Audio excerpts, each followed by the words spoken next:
recording. Okay. State your name and. Hello, this is Dan Gura. I played Chucky Nielsen on the Hiding Home for several years and various other projects with Nickelodeon. So, well, speaking about Chucky, how did you get that role? It was an open process, open casting call with Nickelodeon Studios. I had representation in Orlando for many years. I started acting when I was 6 years old down in Orlando, doing commercials and various movies and things when they first started Nickelodeon and the Universal Studios when they first the properties first became there, first arrived. So I was lucky enough to get the sides, and the character of Chucky Nielsen was described as a Leave It to Beaver type of character, a little pudgy, short, innocent. I fit the description quite well at the time. So I was lucky enough to have an experience where the producers and casting directors really liked me and really clicked on me early, to the sense that I would eventually be brought back into other auditions to pair up with who was going to be my partner in crime, the next door neighbor. And I went through several rounds of myself reading lines with other people to see who would be best situated to play off of me and who I would best play off of. So I actually had the role pretty early on. I think that they saw something in me, luckily, early on, that I fit the character description. And I was very happy to play the role.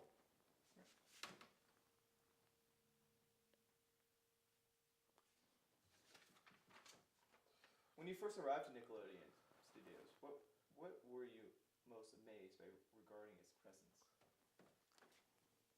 The entire layout of Nickelodeon, and especially, this was back in the 90s, and I was a kid. I was 13 years old, so I'm their target demo. I mean, I'm not just an actor there, I'm also a fan of what they were all about.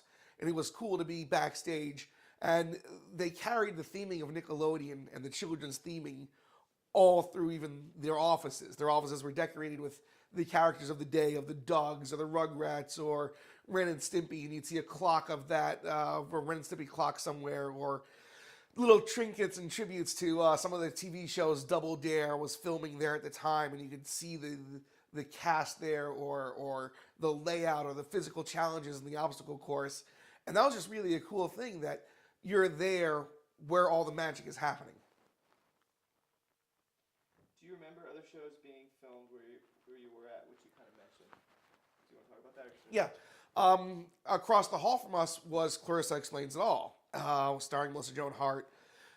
Great cast, great family. There were 2 sound stages at Nickelodeon Studios in Orlando.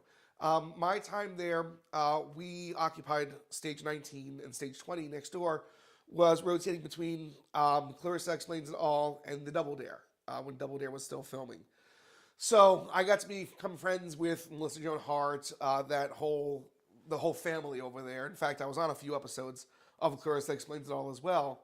So getting to know those people. In fact, we all went to school together in our own little private trailers, in our tutors there. So that was a fun experience, getting to know them. Mark Summers is a great guy, wonderful. The host of Double Dare was real friendly. Because there were only 2 studios filming at the same time, it felt like a real family. Both sides kind of got along together. Everyone would really get along together and interact with each other and really come together and have fun. Nice. Do you need to clear your throat? Because you've been... You tell me, how's that? Better? You've been doing it a couple times. Sure.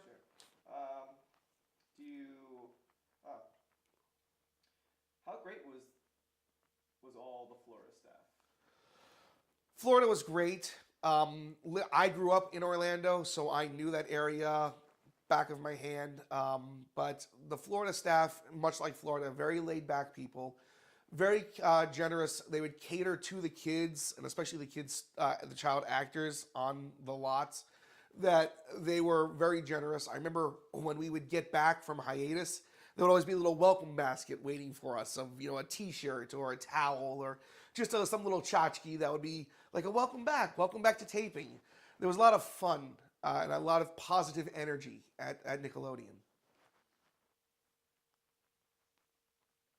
Do you still keep in touch with anyone from the show? through the magic of Facebook and things like that, yes, I keep in touch with the actors who played my mother and my father, Charlotte and Stephen Bradbury and Charlotte Booker. I get to keep in touch with them on Facebook and wish each other happy birthdays or follow their careers. Also, they're both still doing their acting in Broadway and out in New York, and so yeah, I keep in touch through with a lot of the different technical people and some of the crew members. Yeah, it was an experience, and you can't not keep in touch with them. If you could take, or would you take, a furniture or a prop from the set, what would it be? I always wondered what happened to. There was a family painting that they commissioned of myself, my big sister, played by Julie Benz, Charlotte, my mother, Stephen, my father, all of us in one of those real campy family portraits, and it hung very neatly over the fireplace in our house. And I always wondered what happened to that. I like to picture somewhere in the annals, the deep halls of Nickelodeon Studios there's still that one painting there of all of us together, and I would love to find that someday. Just see if it still exists, this painting of all of us together as a family.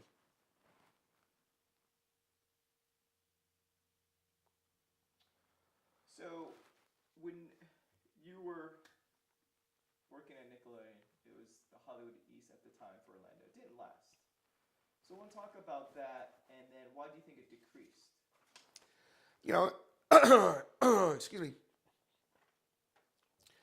I was very fortunate to grow up at the exact same moment and the exact same time that Universal Studios was first being built, and then its counterpart also with Disney, the Disney MGM Studios, and brought an influx of talent, an influx of production to Florida. And yeah, back in the 90s, they referred to it as Hollywood East. And they thought, this is the place to go now.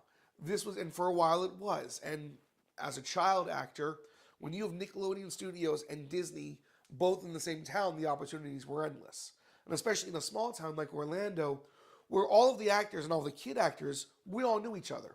We would all see each other on the set of Parenthood, or on the set of Problem Child 2, or out in the Mickey Mouse Club. We'd all know each other. And we'd all hang out and compare roles and talk about the different, projects that we're working on, things like that.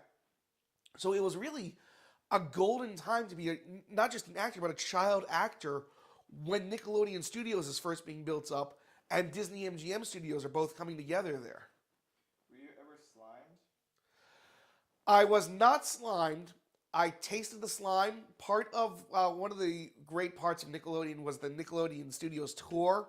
One of the aspects of the tour was the GAC Kitchen Lab, the Green Slime Kitchen Lab. And the green slime is actually edible. As a child actor who had free reign of Nickelodeon, we used to, my co-star and I, we used to run around joining the tour, sneak into the tour, or even go behind the scenes and go to where the kitchen was. And we'd sneak some different little tastes of some of the slime and see what they were working on. They were always flavoring it differently or anything like that. They were always flavoring it differently, giving it just a little touch, but it was always edible. It was like an applesaucey kind of compost. But we always had the opportunity to do that. So yeah. Now, while I never was slimed, one of the things I was lucky enough to do at Nickelodeon and at the studios later on, probably around in the mid-90s, they introduced the Slime Geyser. And there's still footage of that everywhere. The Slime Geyser was out in the park itself, out in the theme park itself, a geyser that every hour on the hour would spit out and bubble out green slime like Old Faithful would. I was fortunate enough to be the one to introduce that to the world, in a sense. I did the commercial for that. It was a live spot on Nickelodeon, only the second time they'd ever gone live. I was the one who played a character who, as a reporter, got to introduce the Slime Geyser going off for the first time. So I have a connection there. What was your favorite ride at Universal Studios? It was fun. I always loved the Back to the Future ride. The Back to the Future motion simulator that people still miss to this day. It took up the entire, almost like an IMAX cinema with all the different rides and you board the DeLorean, go back and forth. That was a great ride. Everyone loved the Back to the Future ride. How many times did you go back to back? How many times did you go on the ride in a row? Well, that was another one of the great things was being part of Nickelodeon and being part of the studios allowed you certain privileges in the park itself, be it before hours, after hours, or even you could even flash during the day. Hey, I'm running away from my taping for a little bit. Would you mind if we go on the ride? So we could go on it, 2, 3 times easily before we'd be chased away. Cool. What was the best part about having a live studio audience and have guests take a tour of the studios while watching you guys film or rehearse down below? It was so cool. It was really. What was so cool? Start off with a question, like so you're not gonna hear my voice. No, I'll tell you. Okay. Feeding off of the crowd. A live audience gives you a certain energy. And the show was taped in front of a live studio audience, mostly of tourists that they would pull right out of the theme parks for that day. Their energy would feed us, and that's how we would play off of their laughter, off of their reactions. But even during rehearsals, up in the overhead skyway where the tour would go on, you could see the people there watching you. There used to be a chance for them to look down and see the live rehearsals. We're always playing to an audience. Even during a rehearsal where there was no one else around, we knew we had an audience up there watching us, so we had to be on.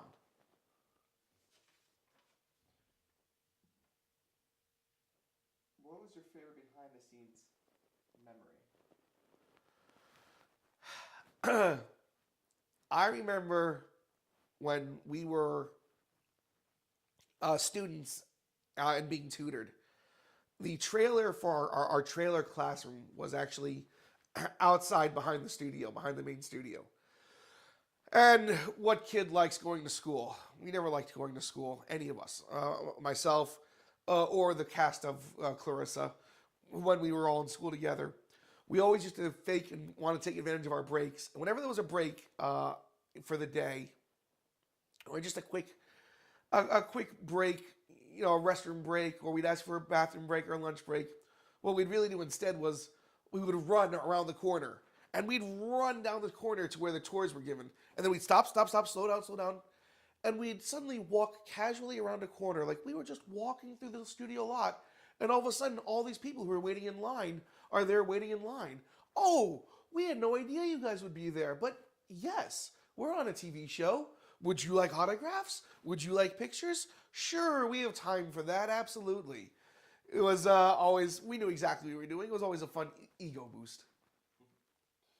What did you think made Nickelodeon Studios so great and special? It wasn't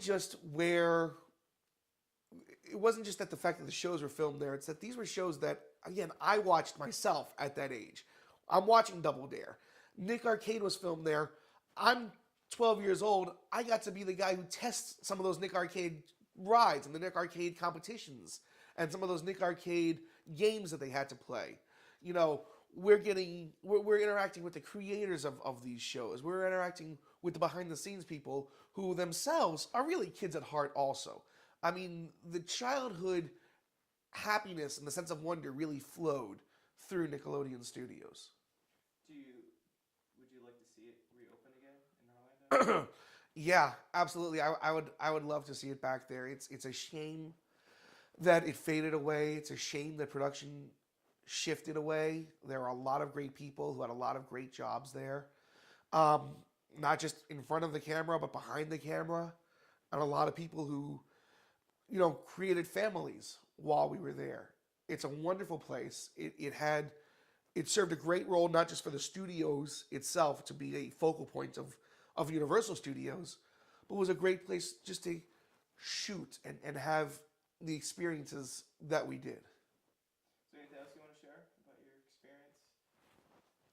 No, if there's anything else that you need, let me know, and I can strap this back on again and do any follow-up questions that you may have. I hope this helps you a lot, Bilal. I'll see you soon.